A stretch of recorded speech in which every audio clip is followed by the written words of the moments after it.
Les amis, bienvenue dans ce nouveau débrief du groupe de la mort. C'est quand même le groupe le plus spectaculaire de cette Champions League, le groupe du PSG, du Milan, de Newcastle et de Dortmund, où on a vécu une journée assez importante, je pense, dans ce groupe, avec la victoire du PSG face au Milan, mais une victoire assez large. Je ne pensais pas qu'ils mettraient 3 buts au Milan.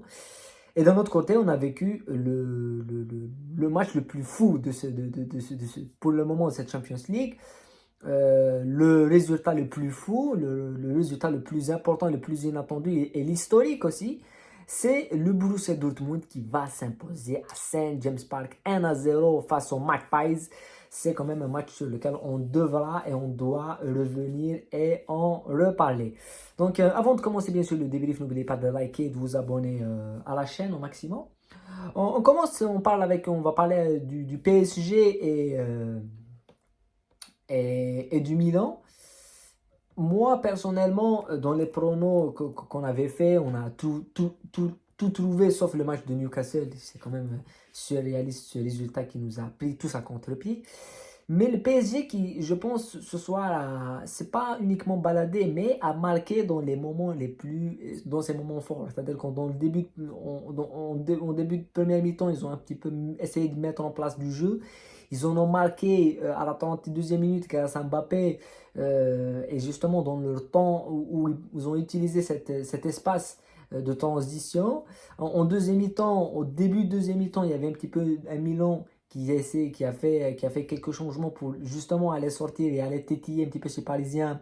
Et bien finalement, le PSG réussit quand même à marquer ce deuxième but de Kolo Muani. Il y a Dembélé qui marque un but refusé, mais après il y a Kolo Muani qui marque. Et ça finit par Lee Kang-in qui tue le match à la 89e minute. Donc le PSG, après le match contre Newcastle, après la claque contre Newcastle, quand même réussi à trouver un petit peu à respirer dans ce groupe, à reprendre dans la tête. Mais ce que je veux dire, c'est que ça ne veut rien dire. C'est un groupe, on va le voir quand on va parler du deuxième match, ça ne veut vraiment rien dire parce que euh, on l'a vu la semaine passée, on l'a vu dans la première journée, Newcastle qui va à Milan qui fait 0-0, Dortmund qui perd face au PSG. La deuxième journée, on a vu Dortmund qui fait un 0-0 sur sa pelouse face au Milan. On a vu PSG prendre 4 buts à Newcastle. Et là, ce soir, on voit Milan qui prend l'eau 3-0 face au PSG et le Newcastle qui perd face à Newcastle. Donc, Newcastle qui perd face au Borussia. Donc, je veux dire que ce groupe, c'était le groupe le plus intéressant du tirage. Et je pense qu'on verra le qualifier à la dernière journée. Parce que le PSG vont aller à Milan la semaine prochaine, enfin dans 15 jours. Ils iront à Dortmund, ils recevront Newcastle, ça ne va pas être un match facile. Donc je pense que ça ne va pas être une victoire définitive. Mais il y a un grand point d'interrogation sur le niveau du Milan. Et là, on a débriefé beaucoup de matchs du Milan et des matchs de Serie A. On a débriefé le match du Milan face à l'Inter. On a parlé du Milan en Champions League. Et j'ai reçu des messages à cette période-là, parce que moi, je ne voulais pas critiquer Pioli. Et je ne critiquerai pas Pioli ce soir aussi, parce qu'il manque vraiment des joueurs de haut niveau et qui peuvent rivaliser avec des top performances de Champions League. J'ai vu beaucoup de personnes me parler, me dire non, Pioli c'est terminé. Non, on a vu juste après ça, Pioli qui remonte la pente, Pioli qui va tétiller des équipes et qui reprend même la tête de la Serie A avant de la perdre dernièrement face à la Juve. Donc on ne peut pas tout mélanger, on ne peut pas dire que le problème, le seul point noir de cette équipe du Milan, et c'est quand même un point assez récurrent, c'est son inconstance. C'est une équipe qui n'est pas constante, qui peut être première de Serie A, peut aller en demi-finale de Champions League, mais peut perdre la Brescia, peut perdre la Lecce, et peut prendre 3 buts face au PSG, peut perdre face à la Juve, peut prendre 5 buts face à l'Inter, peut battre l'Inter, battre la Juve à la Juve, mais battre la Roma. Donc il y a une inconstance. Et dans les groupes de Champions League, c'est quand même l'équipe qui n'a pas encore gagné le Milan. Mais le prochain match face au PSG, ça serait le match le plus important du Milan dans ce groupe. Voilà. Dans l'autre match où on a vu Newcastle qui s'incline face au Borussia Dortmund, dans le match le plus intense que j'ai vu. C'est vrai que le PSG, il n'y avait qu'une seule équipe, mais là, il y a Dortmund qui gagne. euh, vraiment, d'une manière, on n'en a pas beaucoup vu de ce genre de manière, c'est-à-dire une équipe qui est dominée, une équipe qui a la tête sous l'eau toute la première mi-temps, et qui joue en contre, qui joue en transition, et qui marque ce but en transition juste à la fin de la première mi-temps avec Nemecha Félix, à la 44e minute, 45e minute, et qui rentre en deuxième mi-temps et qui défend comme des malades. Il gagne tous les duels aériens, il gagne tous les duels de passes courtes, il coupe toutes les passes, il joue sur les côtés, il ferme bien les côtés, ils ont fermé les côtés pour Gordon et pour Isaac, ils ont disparu. Dans l'axe, Callum Wilson, il a été mangé par la défense. Et au milieu de terrain, tu as Guimarães qui se fait toujours tamponner, prendre. Donc, ils ont fait un match de malade, Dortmund.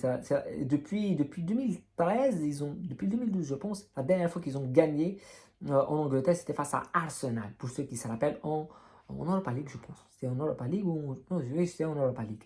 Euh, mais la chose la plus intéressante sur ce match, c'est le match défensif de Hummels, le match défensif de Bensebaini. Quel match a fait Bensebaini ce soir? S'il joue avec ce niveau en Ligue, avec l'équipe nationale, ça serait autre chose. Le match qu'il fait Bensebaini, c'est énorme. Défensivement, le match que fait le gardien du Borussia, le match que font les latéraux, ils ont fait un match assez monumental avec Emerick Can, mais Hummels aussi qui a gagné tous ses duels. Voilà, pour moi, ça, c'est un match qui résume, c'est un résultat qui résume cette poule de Champions League. C'est-à-dire, chaque journée, on verra peut-être une équipe, ça c'était PSG, là c'est Newcastle, peut-être la semaine prochaine, ça serait le Borussia qui va chuter, parce que chez eux, face à Newcastle, on ne peut pas les donner vainqueurs ce soir. On ne peut pas les donner aussi vainqueurs la semaine prochaine, parce que c'est tellement, ça tient tellement à un fil, il y a les transversales, il y a des buts, il y a deux, trois situations assez claires. Mais le match que fait le gardien, le match que fait la défense, vraiment, le match que fait Reus en attaque, la classe de Marco Reus, ça fait très longtemps qu'on ne l'a pas vu à ce niveau. Mais c'est un match de Champions League et c'est assez exceptionnel de voir ça. En tous les cas, c'est une journée de Champions League aussi intéressante. On va bien sûr se retrouver pour d'autres matchs de Champions League. Prochainement, bien sûr, on va parler de l'OM qui va jouer l'Europa League. C'est les matchs qu'on débriefe souvent, c'est le match de Marseille.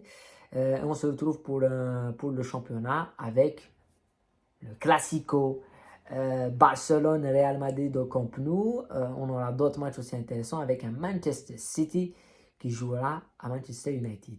Un match qui va prendre tout son sens vu qu'il y a quelques jours, il y a eu la disparition de Bobby Charlton.